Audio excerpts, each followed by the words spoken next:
bahwa setiap prajurit yang bermain-main politik, setiap prajurit yang melanggar netralitas akan ditindak secara tegas. Kita langsung menanam jagung bersama dengan Kepala Staf TNI Angkatan Darat Jenderal Maruli Simanjuntak. Saya yakin betul Pak Kasat pasti juga mendengar ataupun membaca narasi mengenai ketakutan publik digunakannya alat-alat negara, TNI, termasuk Polri, untuk memenangkan paslon tertentu. Alasan yang paling enak kalau tidak berhasil merekrut massa apa? Intervensi TNI Polri. Kecurangan. Mau menjanjikan apa? Mau ngancam sekarang. Mana berani kita ngancam orang? Ada bawahan atau prajurit yang mengambil bagian dalam upaya pemenangan paslon tertentu misalnya. Apa tindakan yang akan diambil oleh Pak Kasat?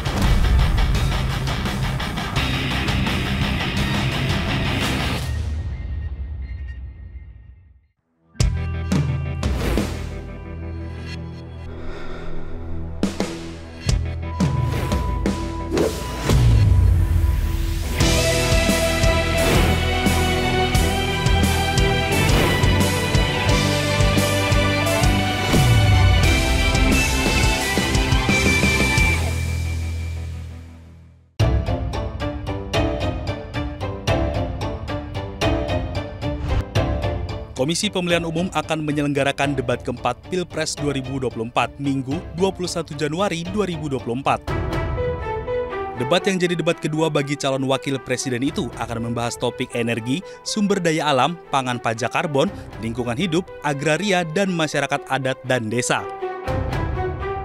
Terkait lingkungan hidup, program food estate atau lumbung pangan yang digadang-gadang pemerintah jadi jaminan ketahanan pangan RI kembali jadi sorotan. Proyek ini berulang kali jadi topik perdebatan, terutama sejak dimulainya ajang kontestasi pemilu 2024. Diketahui food estate merupakan proyek strategis nasional atau PSN tahun 2020-2024. Proyek dirancang pemerintah sebagai antisipasi krisis pangan akibat pandemi COVID-19 dan meningkatkan kesejahteraan petani.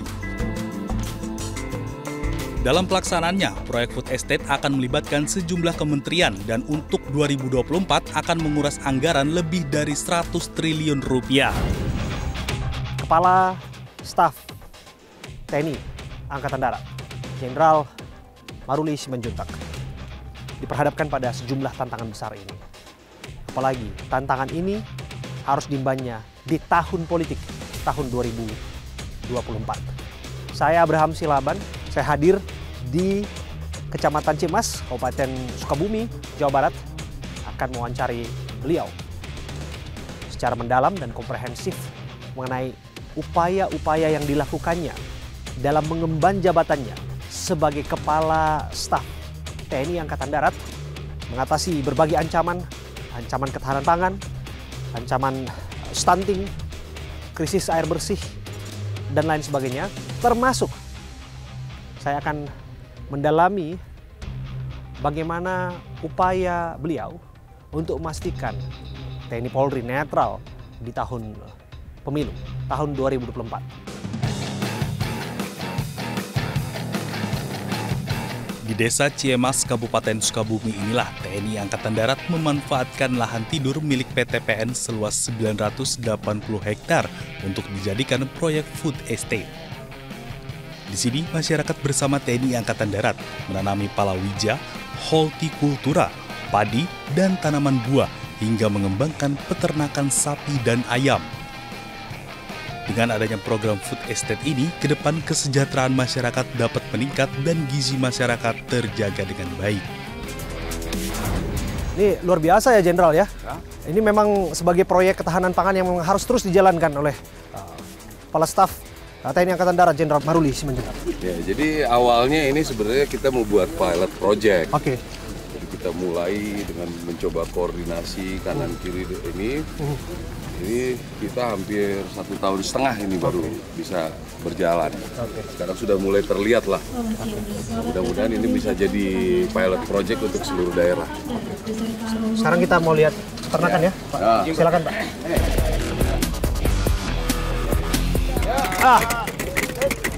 Sobat, kita langsung menanam jagung bersama dengan Kepala Staf TNI Angkatan Darat Jenderal Maruli Simanjuntak. Ini adalah upaya untuk memastikan komoditas pertanian di Cimas, Sukabumi, Jawa Barat menjadi proyek prioritas yang harus dikerjakan.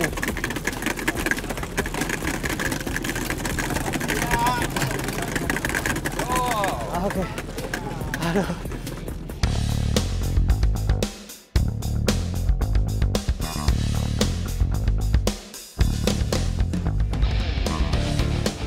Jagung sebagai komoditas pertanian yang dianggap cocok dengan iklim dan kontur wilayah di Cimas, Sukabumi, Jawa Barat, ditanami bibitnya saat ini.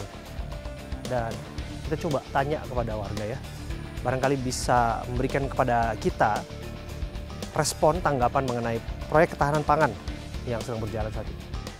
Halo Pak, lagi apa Pak? Kita lihat ada warga yang sedang menanam jagung. Lagi tanam jagung ya Pak ya? Wah. Gimana Pak, tanam jagungnya Pak? Apa? Semangat Pak. Semangat.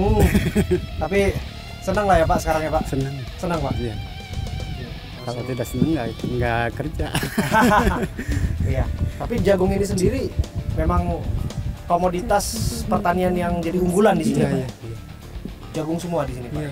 Enggak, sama singkong. Singkong juga? Iya, singkong. Oke, jagung dan singkong ya Pak? Iya. Ada cabai juga kan? Ada, ada. Oke Pak. Terima kasih ya Pak ya. Iya, Bapak iya. warga sini ya Pak? Iya. Dengan Pak siapa namanya? Parli. Pak Parli. Iya. Makasih ya Pak Parli. Iya, iya. Makasih Pak.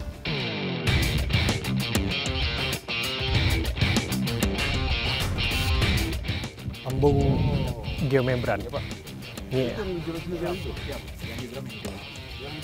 embung yang dipersiapkan untuk memastikan irigasi dan pengairan di wilayah Cimas ini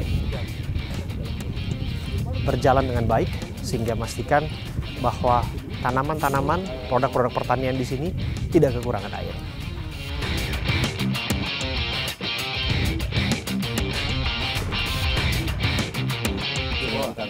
Berarti ini selang yang menghubungkan? Enggak, cuma bikin satu kita. Oh, bikin satu ya? Cuma dari sungai itu jalan terus dia. Terus. Oke, jadi pengairan ini harus dilakukan ya Jenderal ya? Banyak, ada yang dari sumur, mana sumurnya mana? Sumur ada. Yang ini dari mana nih? Ini dari sungai. Sungai. Sungai. Pakai apa? Di dalam juga. Oh. Ini kan ada berapa nih? Ini ada 3 sumber, mohon izin. 3 sumber. Yang tengah itu dari pompa hidram. Ya. Kemudian yang kiri itu sumur gali yang di bawah gudang. Kemudian yang sebelah ini dari sumur gali yang di sana. Sumur gali. Siap. Sumur gali. Sumur gali. Kami menggunakan pompa pendorong. Yang jalan yang itu aja, itu gratis soalnya. Siap, betul. Nah, kita harus apresiasi. Siap. Karena beliau ini paham sekali air sampai disebut Jenderal Air di NTT. Aduh, terpaksa. Ya kalau di NTT, kalau ada Jenderal Maruli datang, ada istilah sumber air sudah kami. Kata mereka itu. Kata mereka sumber air. Iya. Bahan Asia Bifa.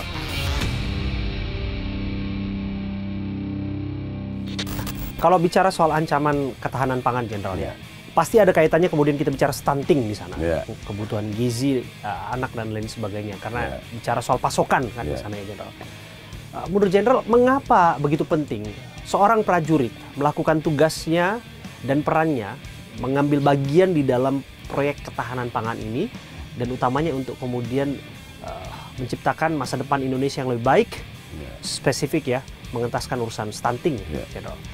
Memang kalau saya sih berpikir sederhana saja. Jadi masyarakat ini perlu kehadiran pemerintah. Jadi kalau sudah, dulu saya membuat air-air di daerah itu saya tulis semua, negara hadir untuk rakyat. Oke.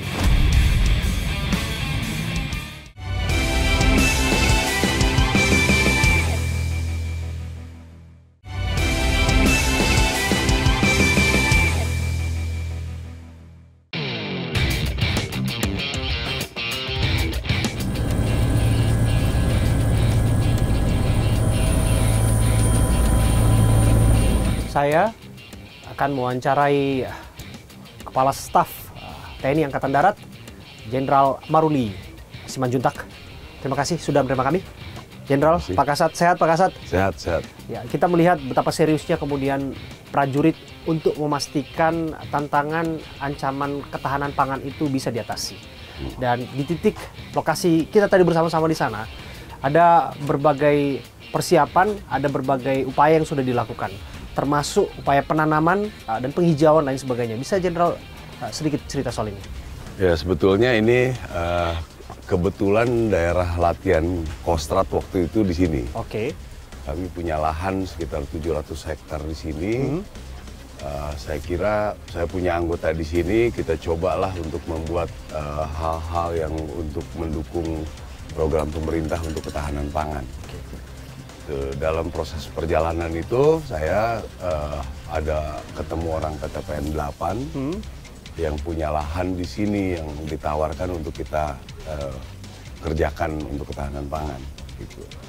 Ya memang pada saat itu kita juga berpikir mau mulainya bagaimana. Betul. Juga mungkin sangat terbatas ya. dulu. Karena banyak sekali tantangannya Jenderal ya? Banyak sekali tantangannya ternyata. Masalah air lah, Betul. Masalah kualitas tanahnya, pupuknya kita suka cari bagaimana dan lain sebagainya. Termasuk sumber daya manusia. Termasuk sumber daya manusia, karena mereka tidak biasa mengelola yang luas. Oke.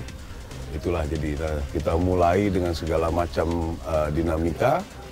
Memang pada awal-awalnya kita sudah sempat menanam jagung sampai 600 hektar. Cuma ya karena baru belajar saat itu, hasilnya tidak terlalu baik. Datang lagi El Nino. Jadi makin rumit. Tapi ya terus kita kerjakan ya sekarang sudah mulai baik lah. Oke. Untuk di Ciemas sendiri, berapa luas lahan yang sudah dikelola, yang sudah diaktifkan, reaktivasi, tadinya lahan mati, kemudian lahan aktif oleh prajurit? Kalau bergabung dengan lahan kita itu sekitar 700-an hektar sudah bisa dikelola. Kelola, ya. Oke.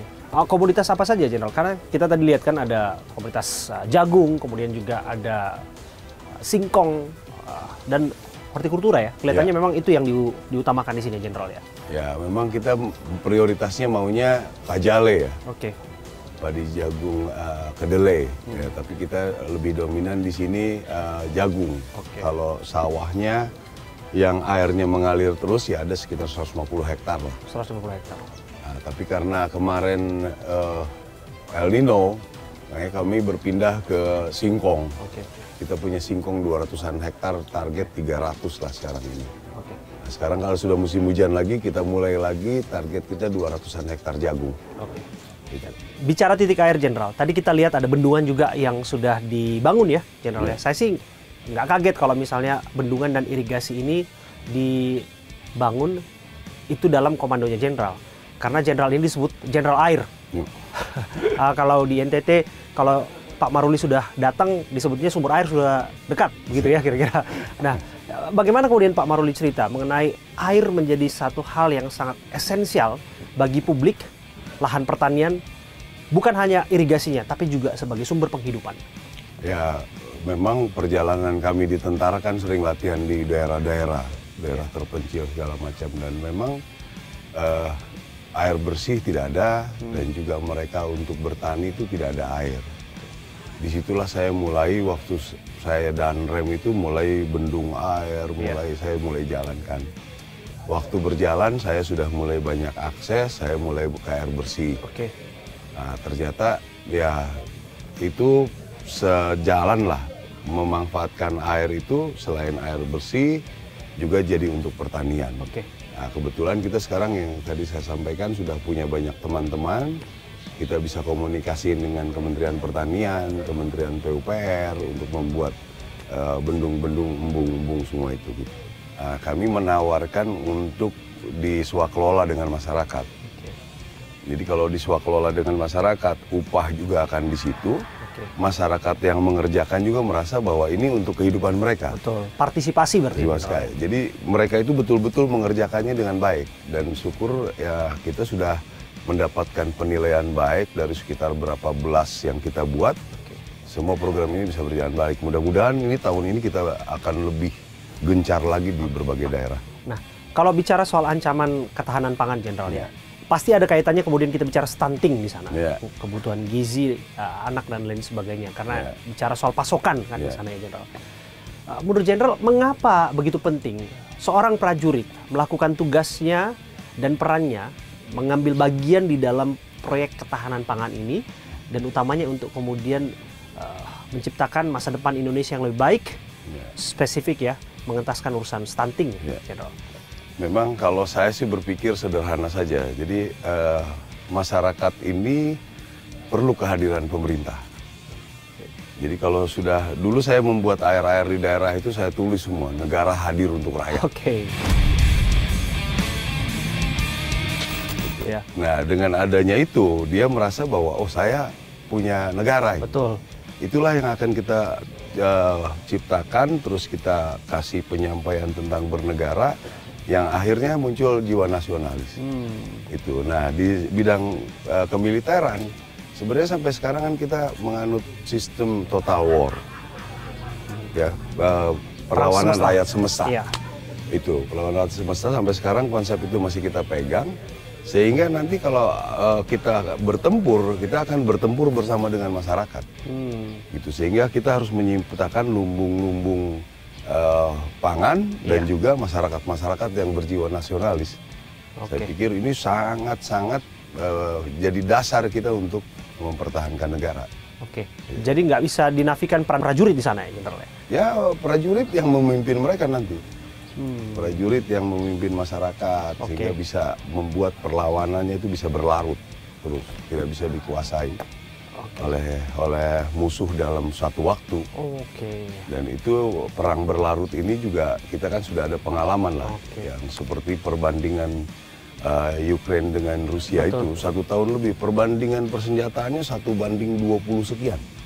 Tapi 1 tahun lebih dia tidak bisa lawan. Padahal mereka tidak menganut sistem perlawanan rakyat semesta. Kalau kita bikin udah dari awal perlawanan semesta, mungkin kita akan lebih sulit untuk dikuasai. Jadi ini bagian dari teritorial sebetulnya? Bagian dari teritorial itu. Ya. Kok saya bicara soal ini, saya jadi ingat istilah food estate, Jenderal. Nah, seberapa penting menurut Pak Kasat ya, food estate ini kemudian menjadi bagian yang menyangga kehidupan masyarakat? Ya. Karena hari-hari ini food estate begitu banyak menjadi perbincangan dan banyak menjadi sorotan. Ya, itu memang salah satu program pemerintah ya. Kalau memang food estate yang dilakukan selama ini, itu biasanya dalam suatu tempat yang sangat luas. Nah, kami mencoba mengatasi daerah-daerah yang terpencil seperti ini. Yang mungkin lahannya 1.000, 2.000, berapa ratus. Itu yang coba kami bantu untuk mendampingi program besarnya food estate pemerintah. Karena kalau program yang seperti kami ini yang tarafnya mungkin bisa dianggap kecil dibandingkan food estate, tapi efeknya kepada suatu daerah cukup besar. Sebetulnya prinsipnya sama ya, Jenderal ya? Ya, seperti iya, karena ini yang dibangun memang skala kecil tapi langsung kena ke masyarakat. Kalau pemerintah kan lebih kepada PSN, proyek strategis nasional ya, lebih masif dan lebih besar ya. Dengan mekanisasi dan lain sebagainya. Kalau kami kan mekanisasi terbatas lah. Tapi selama itu dijalankan, sesungguhnya itu betul-betul diperlukan. Saya yakin ini akan lebih merata nantinya. Jadi kalau udah satu tempat saja, ya di pinggir-pinggir seperti ini kan nggak bisa bekerja. Termasuk pemberdayaan sumber daya manusia yang menjadi bagian dari, Anda bisa cerita kepada kami bagaimana masyarakat berpartisipasi dan dilibatkan? Ya, memang di samping memang untuk ketahanan pangan, mereka juga butuh kehidupan seharian. Jadi mereka juga butuh pekerjaan yang bisa mereka yakini bahwa pekerjaan ini bisa sampai ke hilir. Kan bisa ada lahan, bisa ada bibit, bisa ada pupuk, bisa ada orang yang menampung. Itu yang penting sebetulnya. Nah, kita coba masuk di situ, merangkaikan semua program pemerintah yang sudah ada sebetulnya. Tapi keterbatasan personil di pemerintah, keterbatasan untuk menguasai wilayah, itu kebetulan kami punya. Jadi sekarang kami merangkaikan semua program-program itu. Lahan di sini ada asistensi dari pertanian di bidang peternakan. Ada asistensi di bidang pertanian tergantung apa yang kita tanam. Oke. Ada dukungan bibit dan pupuk, ada untuk dukungan air, ada juga dari program dari pupuk untuk karbon kredit. Iya. Itu yang terus kita gabung semua di sini. Nah sekarang kita sudah punya akses semua ini, diharapkan ini jadi pilot projectnya program pertanian yang akan kita nanti jiplak di mana-mana nih. Gitu rencana kami. Makanya kami mengadakan rapat koordinasi para asisten teritorial seluruh Kodam Rakernis ya? untuk lihat di sini. Lihat di sini. Langsung di lokasi. Langsung di lapangan. Betul. Mereka sebetulnya tidak seperti awal kami dulu. Kami dulu meraba-raba kan. Betul. Menghubungi sana, menghubungi sini. Nah sekarang semua tadi kan lihat sendiri. Betul.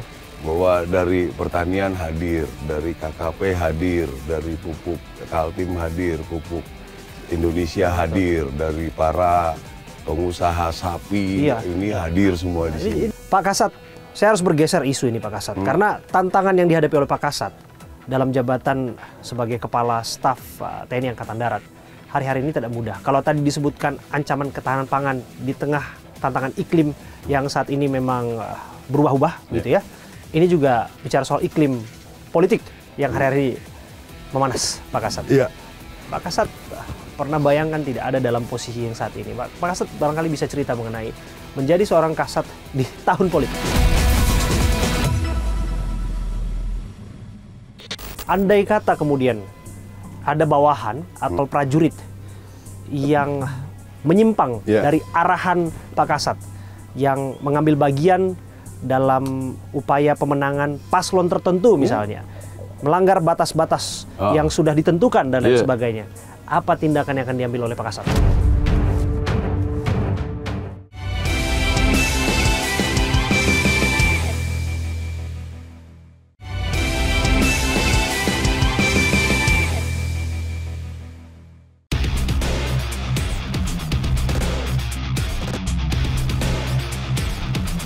Pak Kasat pernah bayangkan tidak ada dalam posisi yang saat ini. Pak Kasat barangkali bisa cerita mengenai menjadi seorang Kasat di tahun politik.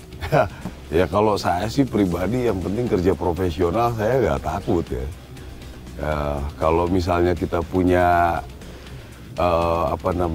ambisi pribadi ya, ambisi kelompok kecil, ya mungkin saya memutuskan akan bimbang. Kalau saya kan hanya ingin Angkatan Darat baik, negara ini baik. Jadi saya tidak sulit untuk mempertimbangkan segala halnya gitu. Ya, saya nggak punya ambisi apa-apa lagi sudah. Ya. Dan saya juga sangat bersyukur lah sudah jadi Kepala Staf Angkatan Darat. Mau cari apa lagi kan, dulu aja nggak berani mimpi ya kan. Betul. Nah sekarang saya kalau ada menghadapi apapun ya, saya menjawab ya apa. Apa tantangannya Pak Kasat? Karena hari-hari ini kan politik yang gembira itu digaungkan, tapi pada prakteknya di akar rumput ya tetap saja ada gesekan. Ya wajar lah, saya pikir-pikir kalau secara history mungkin Amerika demokrasi juga ratusan tahun. Kalau kita kan hitungannya mungkin baru 20 sekian tahun, di tengah kultur, kepulauan, budaya, agama, dan lain sebagainya. Saya pikir ini proses. Sebenarnya proses melewati masa-masa seperti ini dan masih bisa kita manage dengan baik sehingga masih Indonesia aman, saya pikir itu sangat bagus kita. Udah sangat bagus. Proses aja itu. Semua proses ya? Ya, mungkin Amerika saja kalau pernah dengar tahun-tahun 60-an masih ada rasis kok. Pembantaian massal ini 60-an. Ya, kita di kondisi sekarang sudah sangat baik lah. Iya, demokrasi sudah berjalan sebagaimana mestinya. Iya.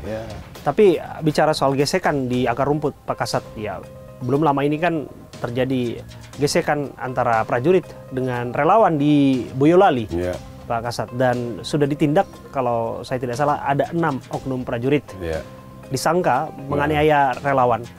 Pak Kasat bisa kasih penjelasan tidak mengenai ini?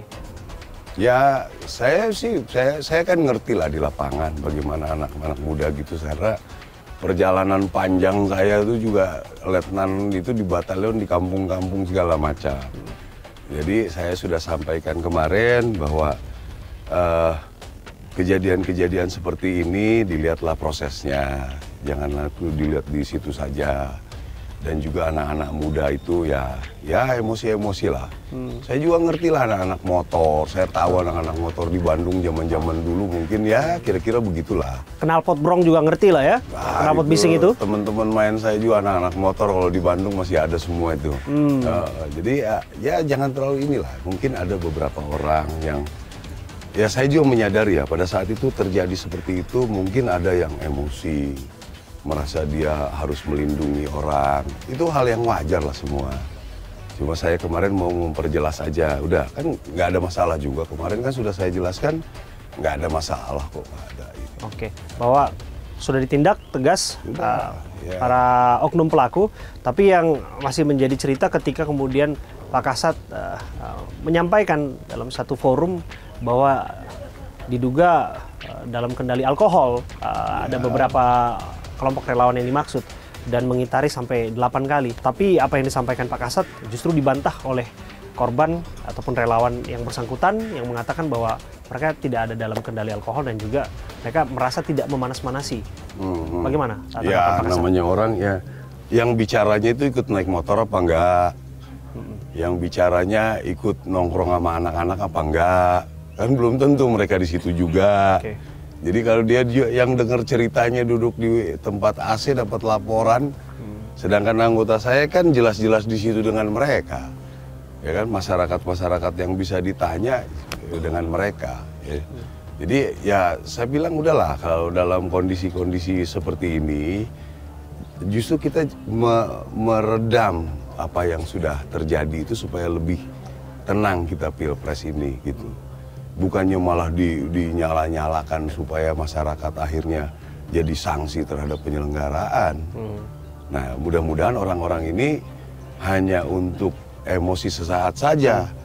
Tapi kalau saya sih pikir jangan sampai nih orang-orang yang punya pemikiran memang mengacaukan gitu. Ya ternyata kan tidak. Kemarin saya sudah bikin statement, nggak ada juga jawaban. Berarti kan, oh mungkin sesaat. Ini juga mudah-mudahan nanti penyelesaian Boyolali kita bisa berkomunikasi, silaturahmi, itu kan adat budaya kita. Ya, apakah betul orang di penjara itu jadi kapok? Belum tentu juga, ini anak-anak muda.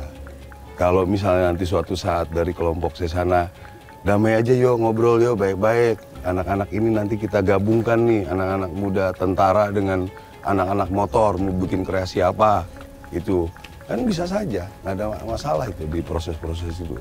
Jadi kita juga sering mendengar ada satu cara penyelesaian di kepolisian.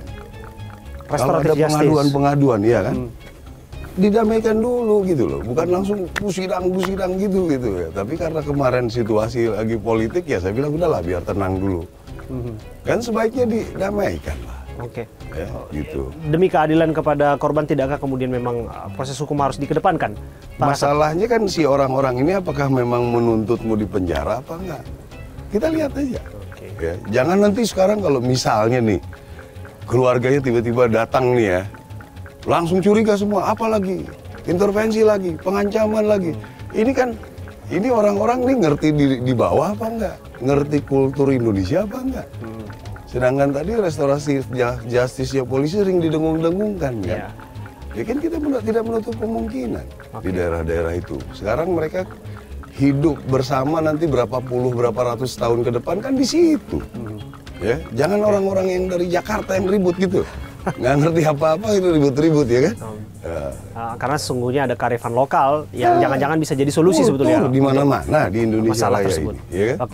Mengapa saya harus membahas itu, Pak Kasat? Karena publik harus diberikan kepastian. Saya yakin betul Pak Kasat pasti juga mendengar ataupun membaca narasi mengenai ketakutan publik digunakannya alat-alat negara, TNI termasuk Polri, untuk memenangkan paslon tertentu. Melalui intimidasi, melalui pengerahan kekuatan dan lain sebagainya. Bagaimana Pak Kasat menanggapi narasi itu? Ya sebenarnya gini aja, silakan aja cari di desa mana, tanya ada nggak mereka diintervensi.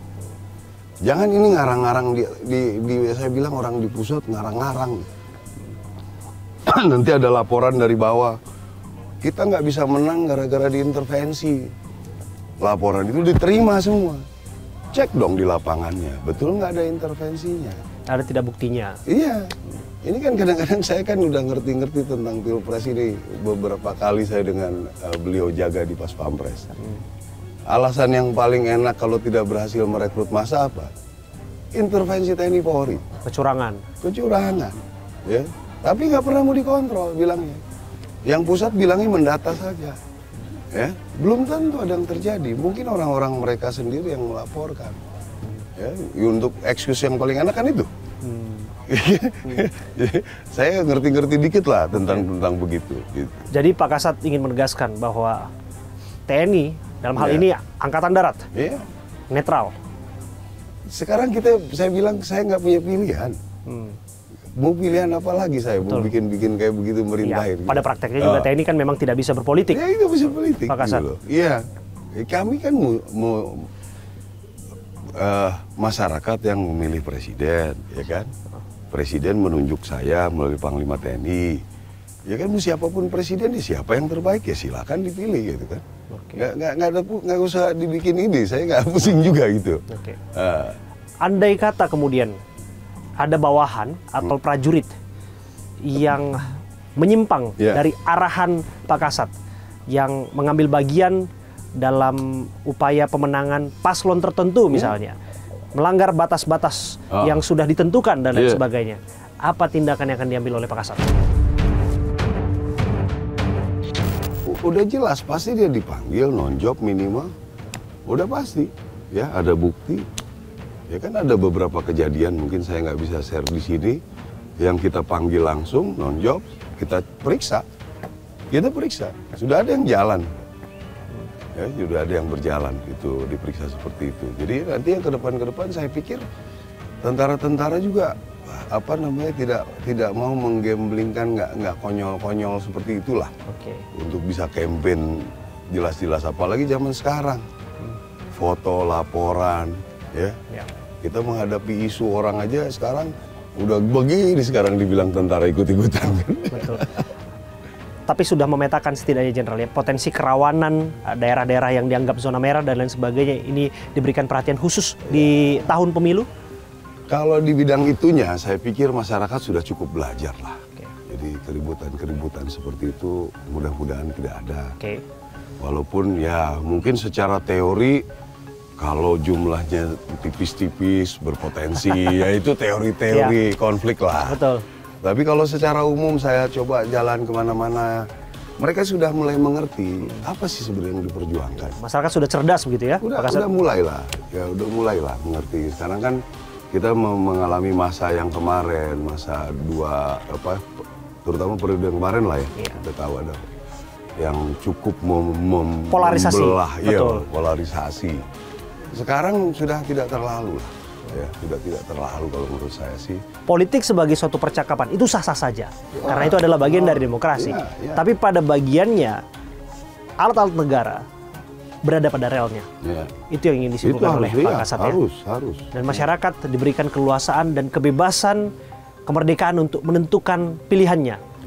Tanpa intimidasi, tanpa paksaan, bahkan tanpa bujuk rayu, pakai politik uang lain sebagainya, Jenderal. Ya, sekarang kan kita kalau misalnya di tentara mau menjanjikan apa, mau ngancam sekarang, mana berani kita ngancam orang? Ngomong mulut aja ada yang dengar 2-3 orang udah laporan dia. Kalau lewat telepon sudah selesai kita. Bisa direkam. WA apalagi, ya. Jadi ya tidak sesimpel itulah kalau ada yang seperti itu juga. Ya. Jadi agak-agak kita itu sudah jelas di koridor-koridor yang sangat membatasi untuk kita dipaksa untuk profesional gitu. Gitu kira-kira. Dan pengawasan publik hari-hari ini sudah begitu masif ya. Sudah masif Pak Kasat, sehingga pada akhirnya sangat kecil hal-hal demikian bisa dilakukan. Pak Kasat, terakhir ini menjadi kepala staf TNI Angkatan Darat di tahun politik. Banyak orang yang bilang itu jabatan yang ngeri-ngeri sedap itu, Pak Kasat, Jenderal. Iya. Bagaimana mentalitas secara pribadi dan lain sebagainya untuk memastikan jabatan ini bisa ditunaikan dengan baik? Ya, itu yang saya sampaikan tadi. Kalau saya sih tidak ada kepentingan pribadi. Maksudnya saya bagaimana tugas saya selaku di Angkatan Darat, pembina kekuatan Angkatan Darat, bagaimana supaya anggota saya bisa berlatih dengan baik, bagaimana tingkat kesejahteraan mereka bisa lebih baik dengan program-program lebih efektif, efisien, ya. Itu apalagi nanti ya kita coba banyak hal lah. Di Indonesia ini sebenarnya kita punya peluang-peluang untuk tidak hanya bersandar di anggaran. Itu yang coba kita kelola. Seperti hal-hal seperti ini, kalau nanti kita bisa menanam dengan masyarakat, itu kan menjadi nilai ekonomi. Nilai ekonomi itu kesejahteraan pribadinya ada, mudah-mudahan bisa kesatuan, kan gitu aja. Luar biasa. Terima kasih sekali lagi. Ya, Terima kasih Kepala makasih Staf TNI Angkatan Darat, Jenderal TNI Maruli Simanjuntak, yang jelas kemudian tentu saja menunaikan tugasnya di tahun politik yang tentu saja tidak mudah. Kemudian juga ada tugas-tugas lain termasuk ketahanan pangan dan sebagainya. Dan kita akan lihat bagaimana sepak terjang dari Jenderal TNI Maruli Simanjuntak.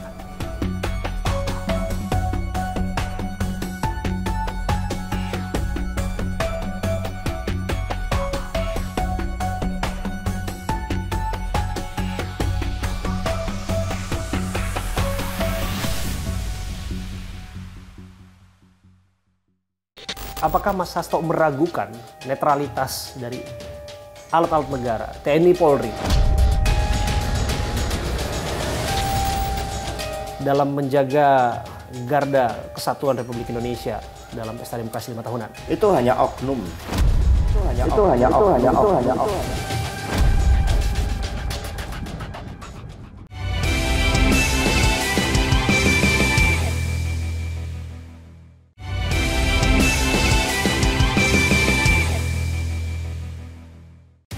Saya jadi tidak enak ini Mbak hari ini.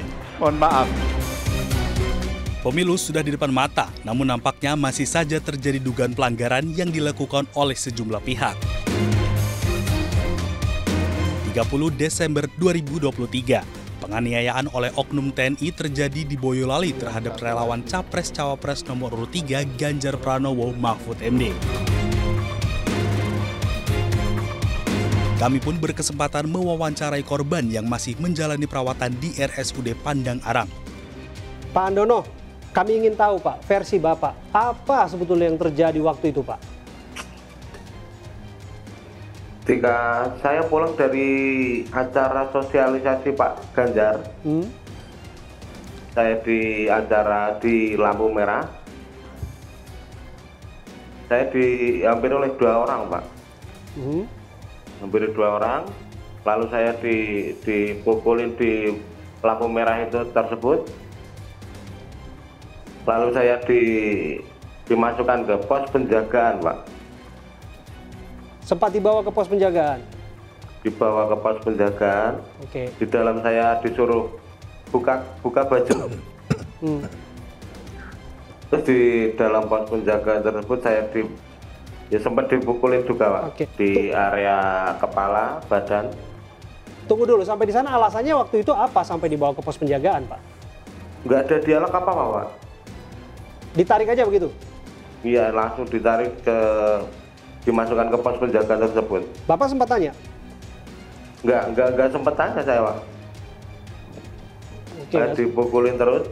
Ada waktu itu sendiri Pak atau ada teman yang lain atau rekan yang lain? Pertama sendiri saya Pak. Oke. Waktu itu sendiri dan ternyata ketika di pos penjagaan ternyata lebih dari 1 orang, gitu Pak? Iya. Setelah saya itu selang beberapa saat ada teman-teman saya yang menuju ke pos penjagaan tersebut Pak. Apa yang waktu itu disampaikan? Tentu saja nggak serta-merta dong, tiba-tiba langsung tarik, langsung pukulin dan lain sebagainya. Barangkali ada umpatan atau semacam informasi, bahasa yang disampaikan oleh oknum waktu itu?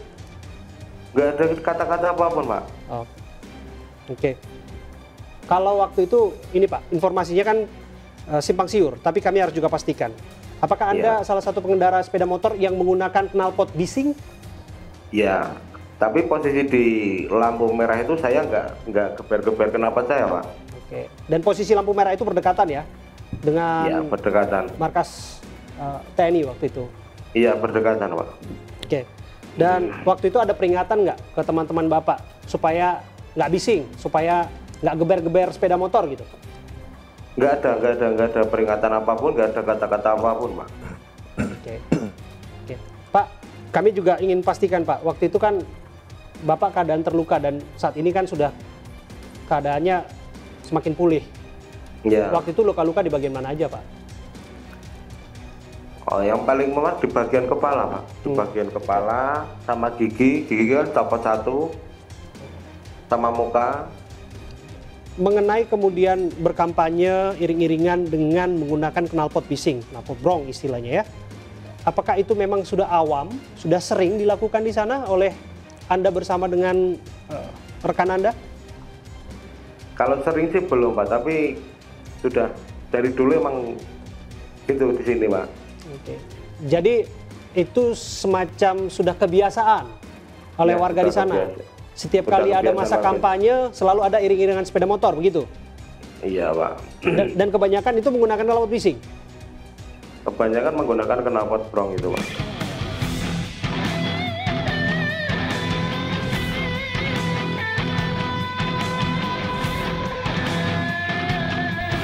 Peristiwa itu juga mendapat perhatian Sekjen Partai PDI Perjuangan Hasto Kristianto. Bicara soal gerakan rakyat, kita juga menyoroti ada beberapa kasus sebetulnya Mas Hasto. Mas Hasto juga kalau nggak salah ya, baru pulang dari Jogja mengunjungi keluarga yang ditinggal oleh relawan yang meninggal dunia, saya nggak salah, di Sleman ya, Mas Hasto. Kemudian juga kita masih segar diingatan mengenai kasus yang terjadi di Boyolali. Nah, kalau Mas Hasto sebut tadi mengenai kekuasaan, di sana kita melihat bahwa ada gesekan sesungguhnya antara oknum aparat TNI dengan relawan. Lebih dari ini apa yang Mas Hasto ketahui? Ya publik tahu bahwa kekuasaan itu saat ini memberikan dukungan kepada Pak Prabowo dan Mas Gibran. Demikian pula ketika yang terjadi di Boyolali. Ini suatu ekspresi loyalitas buta yang seharusnya tidak boleh terjadi. Pemilu harus menjadi loncatan kemajuan, menjadi momentum bagi peningkatan kualitas dari kedaulatan rakyat itu. Apakah Mas Hasto meragukan netralitas dari alat-alat negara, TNI Polri, dalam menjaga garda kesatuan Republik Indonesia dalam pesta demokrasi 5 tahunan? Itu hanya oknum. Itu hanya oknum. Kami percaya, PDI Perjuangan percaya bahwa TNI Polri ini memiliki sejarah yang luar biasa bagi NKRI.